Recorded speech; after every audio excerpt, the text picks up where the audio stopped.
Hurry up and put $1,000 in the envelope. Even a poor woman like you can afford that much. The ridiculous request of my husband Ross makes me feel dizzy. I accept the red envelope with my trembling hands. Of course, I don't have that kind of money. I don't have that much. Go to the ATM then. There's one next to the hotel. Go quickly. That's not what I mean. I just got a pay cut the other day, and $1,000 is far more than I can afford. I've already told him about it, but he draws closer and grabs me by the shoulders. I worked for a Chinese boss, and this is the wedding of his son. If they think I went cheap on the wedding gift, he'll pass me over for promotion. Then you'll be even poorer than you are now. If you can buy your future for $1,000, it's a small price to pay, right? The hands gripping my shoulders are getting stronger and stronger. Noticing that we are acting strangely, people start to gather around us.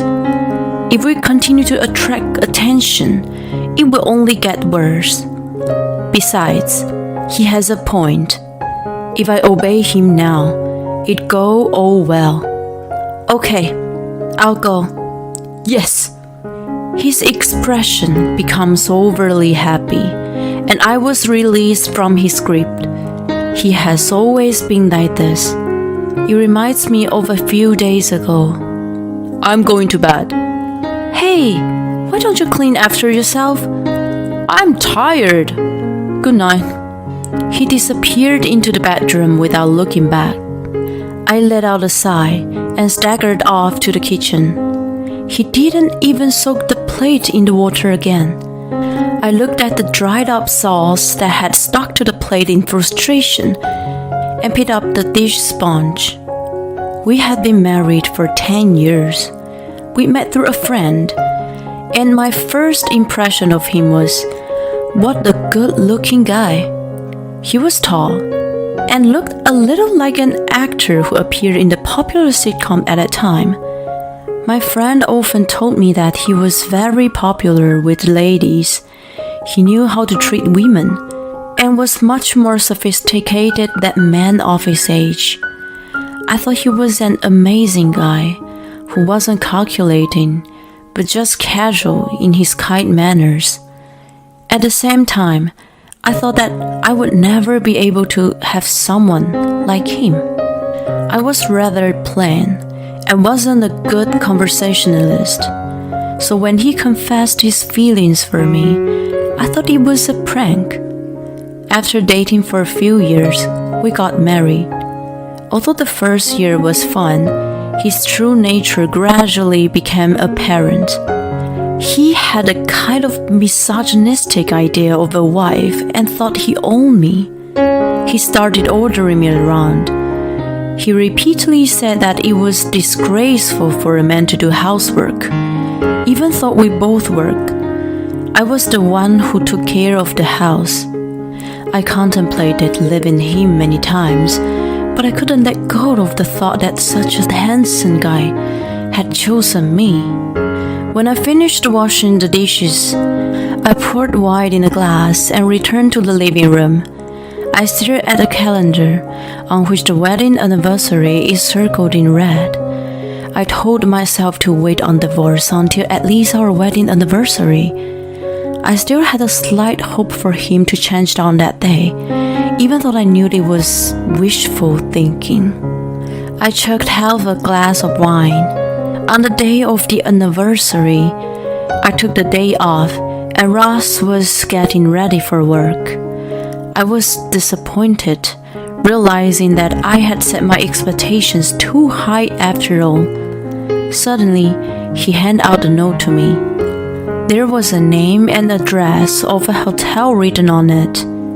Be there at 5 p.m. I took a half day off, so I'll head there directly from work. Is this?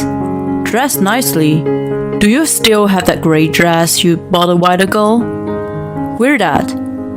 As soon as he finished, he breezed out of the house. I stood there in amazement. Then I finally came to my senses and exuberantly headed to my closet. He remembered.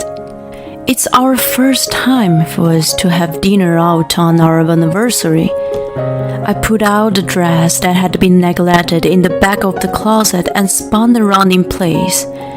I knew the wonderful man was still inside of him. I was glad that I hadn't said anything stupid about divorce.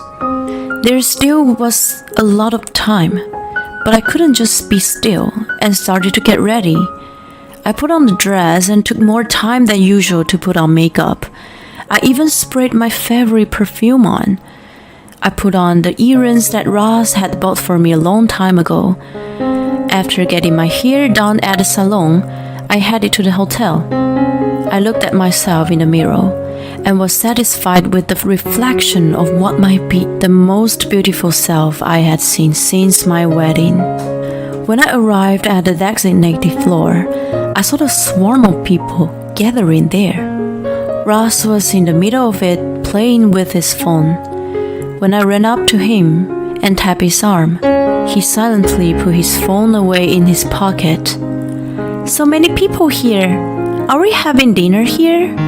Dinner? It's our anniversary dinner, right? I was surprised when you suddenly told me. He seems to be confused, which made me anxious. You arranged dinner for our wedding anniversary, right? I never say that. I just invited you to my boss' son and my colleague's wedding. Just as I was about to go off at him, someone who looked like his boss came over to us. He immediately responded to the person with a freshly made-up smile. Although I was upset, I smiled, thinking that I could not ruin his reputation. He pretended to be a loving husband as if his previous attitude was a lie, and introduced me to the people around him.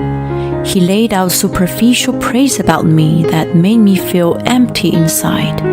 When I was desperately trying to keep up, one of the people around us smiled at me. The gray-haired man said in a smooth voice as he was consoling me, "She seems like a really loving person. You must take good care of her." I almost cried hearing the stranger's kind words. There was no way he could have known what was going on, but I felt like he was on my side. Ross half-heartedly agreed with him. I kept putting on a smile, holding back my tears. After a while, the greetings were over, and Ross and I were left alone. He didn't even care to see how I was, but sighed deliberately to express his stress. "I'm tired of company politics. I guess women don't understand." The way he said it was so rude that I felt anger boiling up inside me. What's it got to do with being a woman? I work hard and earn my own money too. I played the perfect wife for his trivial pride. There was no reason for him to be sarcastic. Without caring about my feelings, he suddenly put out an envelope for me. I assumed that he wanted me to go to the reception desk to present it, but he was just grinning at me. It was the kind of smile that showed his true colors. "Hurry up and put $1,000 in the envelope. Even a poor woman like you can afford that much." His ridiculous request made me feel nauseous. I accepted the envelope with trembling hands. Of course, I didn't have that kind of money. My salary had recently been revised and reduced. The fresh memory of my boss apologizing to me popped into my head. "I don't have that kind of money." "Why don't you just go to the ATM?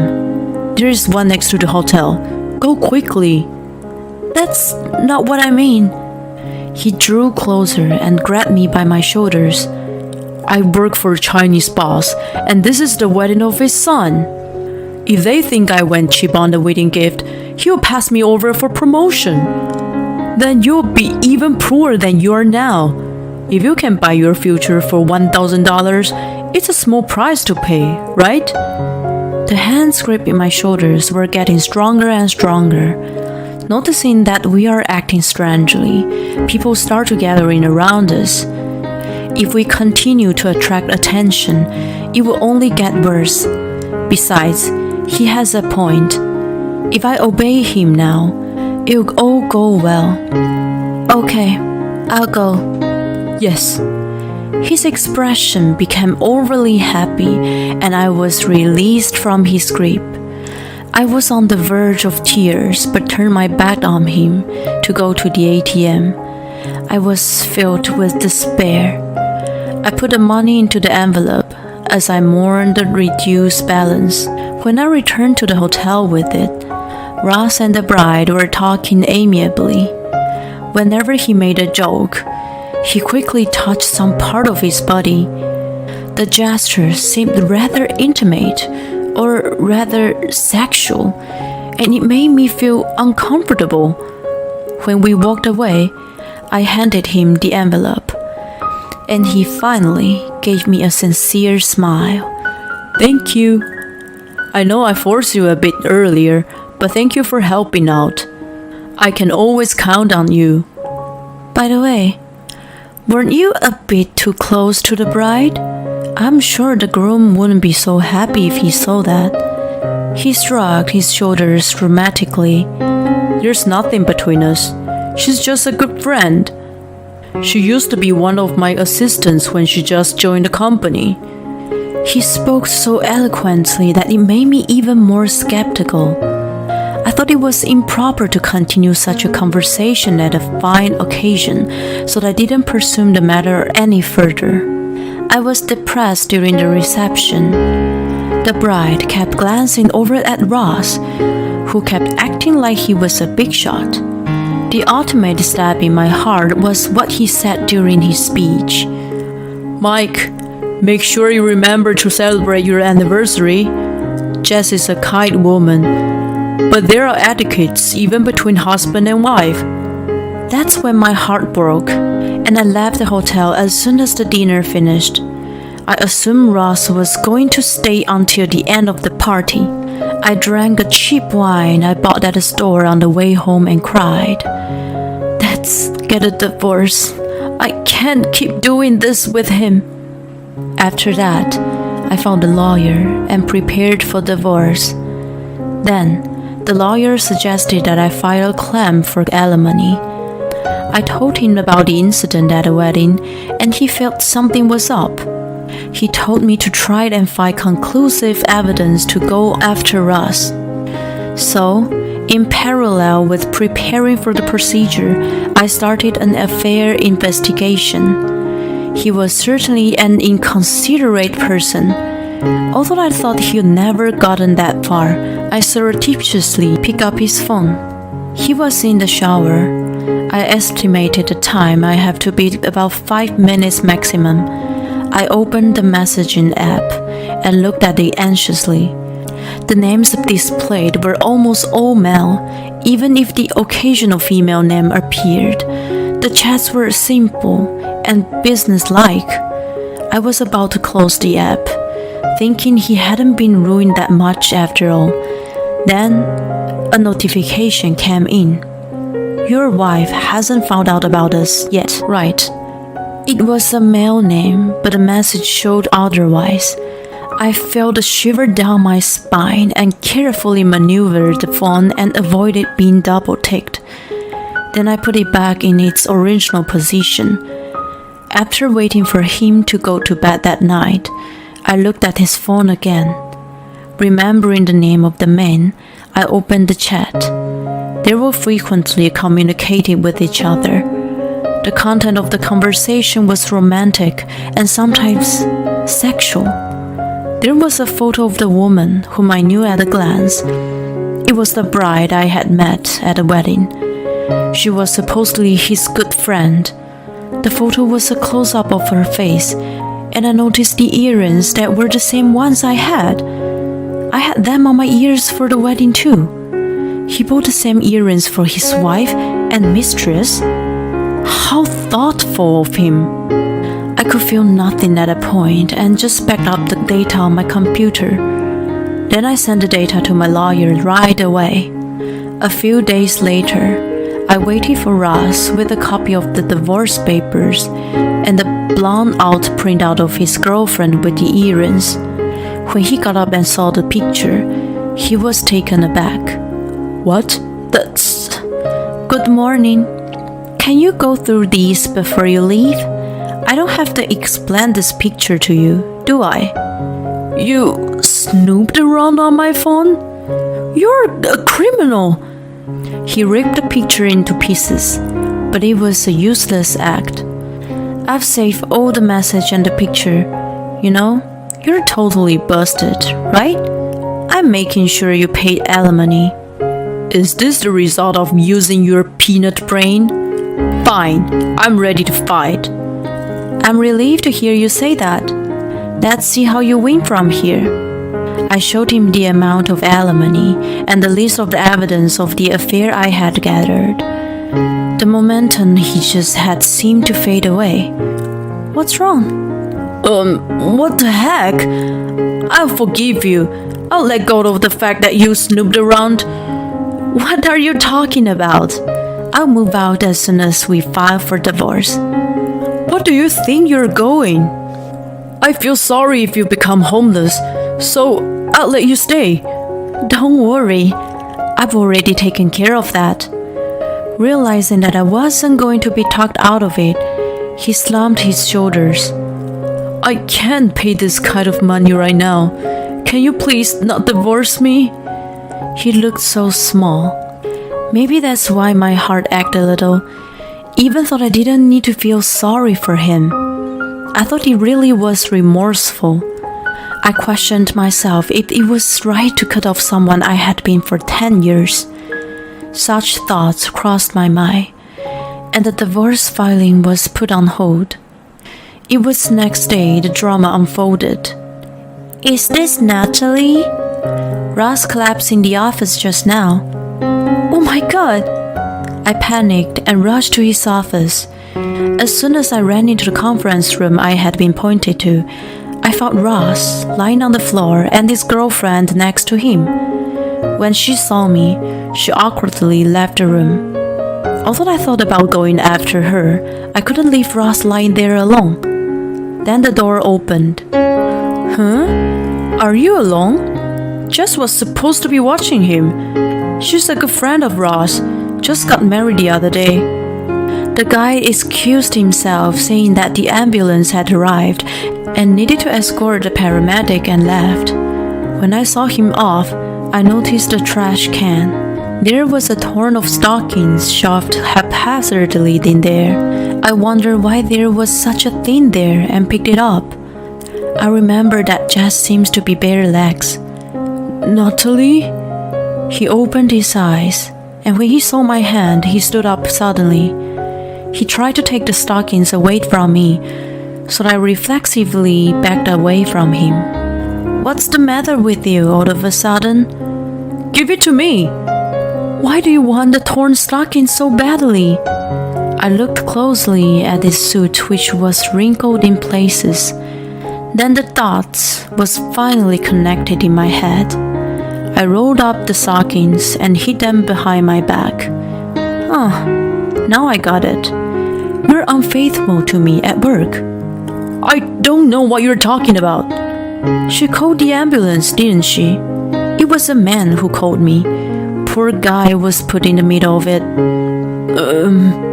"I saw your girlfriend sitting next to you. She ran away as soon as she saw me." When I was talking, the paramedics and his colleagues came running into the room. They must have sensed something was amiss and looked at us silently. "It was your own fault that you collapsed. Aren't you ashamed to have caused so much trouble for so many people?" I explained the situation to the paramedics, and then I went to file the divorce right away. On that same day, I left my home and headed to my parents' house. Both of them gladly accepted me back. That night, I received numerous calls from Ross. He was so persistent that I reluctantly picked up the phone in the end. Hey, I filed the divorce papers today. Happy separation anniversary. You made a speech about cherishing the anniversary and never forgetting it. Oh, and the alimony will be paid in the 12th of every month. Then even you won't forget. I hung up on him and immediately blocked his number. A few months later, I'm finally relaxing after settling in a new place. It's been a long time since I lived alone, but it really feels good. After the collapsing incident, Ross and Jazz were heavily criticized by their colleagues and resigned voluntarily. Bad reputation has spread within the same industry, and they were struggling to find a new job. The two seem to have been driven into what Ross calls poverty.